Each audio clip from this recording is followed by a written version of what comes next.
Oggi sono a bordo di una Hyundai i30N Performance, esemplare del 2018 della interessantissima Hot Hatch coreana. Monta il 2000 TGDI turbo benzina da 275 cavalli e 353 Nm di coppia.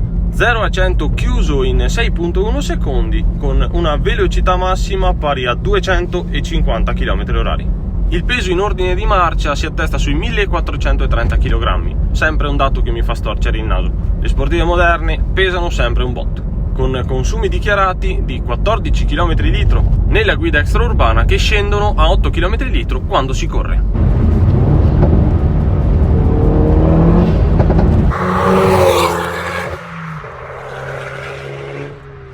Il 4 in linea turbo è senza dubbi uno dei fattori principali che invitano a prenderne una. È disponibile anche la N semplice con 250 cavalli, tuttavia meglio la Performance da 275, che sono un buon punto di partenza. Quella che sto guidando infatti gode di uno Stage 2 che vado a riassumere. Aspirazione completa AirTech con il LED turbo, OPF delete, scarico cutback Nvidia Performance diretto da 76 mm con valvole e nuova mappatura Acme che porta la cavalleria con 100 ottani ed additivo Magigas a 320 cavalli e a coppia vicina ai 500 Nm. Tantissima roba! Il turbo entra con una cattiveria inusuale a 2000 giri e fino a 6200 giri non molla mai, ha un'erogazione continua e costante, bellissimo. In abbinata c'è il cambio manuale a 6 rapporti, indispensabile per immergersi nella guida. Le marce entrano perfettamente anche nelle scalate più impegnative, non la prenderei mai automatica. La trazione è anteriore con differenziale autobloccante. Anche negli ingressi curva più esasperati trasferisce la coppia motrice alle ruote in appoggio, recuperando la vettura senza grossi problemi. I controlli di trazione e stabilità inoltre sono molto permissivi ed intervengono esclusivamente in caso di necessità reali. Posso tranquillamente dire che questa è una delle migliori a trazione anteriore che ho potuto guidare fino ad oggi. Mi sto divertendo da pazzi.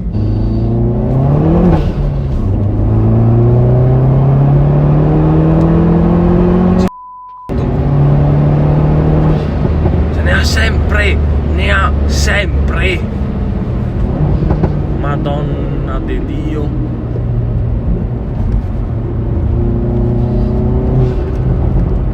Di come carica.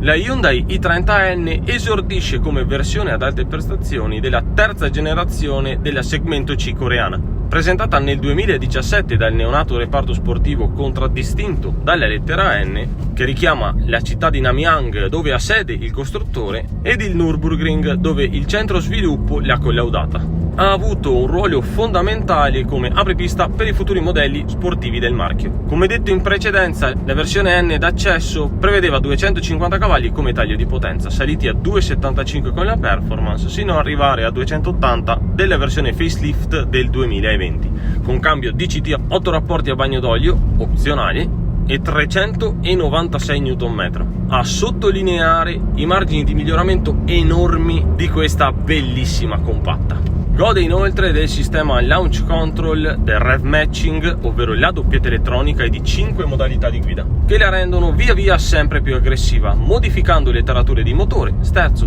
sospensioni, differenziale e valvola sullo scarico. Peccato averla solo con carrozzeria a 5 porte, però pazienza, è comunque una delle più belle della sua categoria.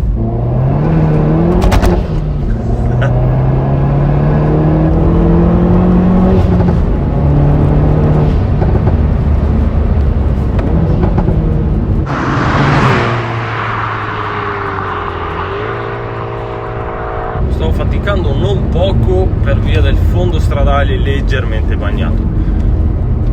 Purtroppo oggi la giornata è quella che è, appunto delle semi-slick che le tirerei via immediatamente. Il design è un leggero tuning rispetto alle i30 più tranquilli e la cosa, devo dire, risulta gradevole e per nulla pacchiana. Il frontale è molto spigoloso con l'ampia griglia centrale con il beige N in bella mostra, i gruppi ottici affusolati che scorrono verso i passaruota allargati e le luci LED diurne posizionate sulle prese d'aria laterali. Il tutto condito da un leggero splitter profilato di rosso.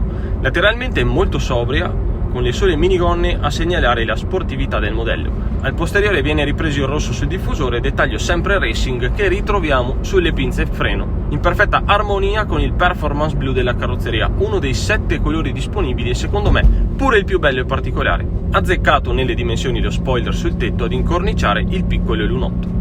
Molto belli il design dei cerchi stock, disponibili sia da 18 che da 19 pollici, qui da 19, che nascondono l'impianto frenante maggiorato con dischi da 345 mm all'anteriore. Tende ad affaticarsi dopo un utilizzo aggressivo, le dimensioni sono buone ma la resa può essere migliorata soprattutto in ottica track day. Salendo a bordo ci si ritrova in un ambiente high tech e di ottimo livello con spazi abbondanti sia davanti che dietro. La posizione di guida è ottima, supportata da comandi intuitivi, una seduta bassa con sedili sportivi avvolgenti davvero comodi. L'infotainment è di ultima generazione con ogni diavoleria smart disponibile, accessibile dallo schermo centrale da 8 pollici che offre i parametri vitali della vettura in tempo reale, con grafiche dedicate. È un'auto davvero a misura di giovane spavaldo e corsaiolo. L'unico possibile neo è un assetto comunque sempre rigido in ogni modalità di guida. A me piace un sacco così, è molto reattiva, ma potrebbe risultare un po' esagerata. Io sinceramente metterei anche un ghiera.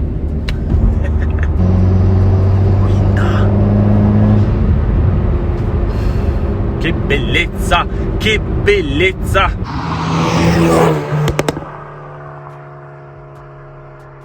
Con un prezzo di listino al momento del lancio di circa 36.400 euro, la Hyundai i30N si propose come compatta sportiva totale, forte di una dotazione corposa, delle prestazioni notevoli ed una qualità costruttiva di assoluto rilievo.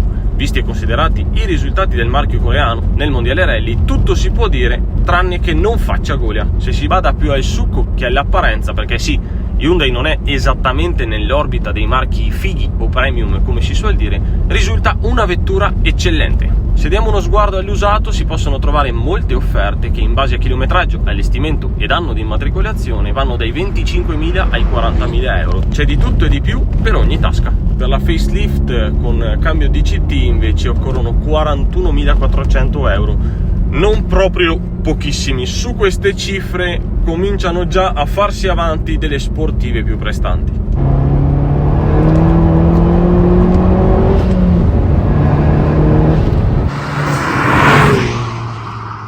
È un'auto davvero completa, con una dotazione di alto livello, 5 anni di garanzia sul nuovo, motore eccezionale, cerchi da 19 pollici, freni maggiorati, un kit estetico aggressivo senza scadere nel banale, è pure comoda e spaziosa, c'ha tutto, costa il giusto, va come un treno e non si svaluta nemmeno tanto. Per sfruttarla va comunque portata in circuito, per strada è super divertente, ma non si esprime al 100%. Ha tantissimi punti di forza, dei difetti impercettibili e risulta un'originale alternativa ai soliti modelli triti ritriti che infestano le strade. Compratevene una. Oh, è un missile, è un missile.